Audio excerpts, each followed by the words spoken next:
So here you go. We've got a slip joint right here. That's one of the few ways you can actually go from this old steel pipe to PVC. And then I've got a shut off here.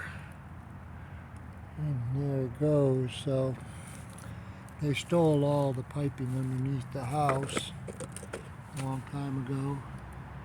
And then we've got new waste pipes underneath the whole house now. And that right there is a rubber boot, goes right too.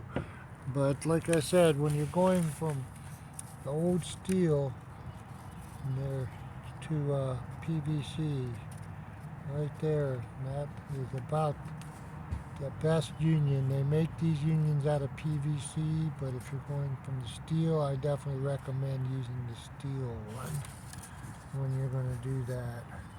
So there you go. That's how the ways you can make emergency repairs, or you make repairs. This is a new house, and usually they will not leak. Generally speaking, you torque that down in there and it will not leak. Inside there's a rubber gasket, cone gasket, so when you tighten it down, it goes in and tightens both.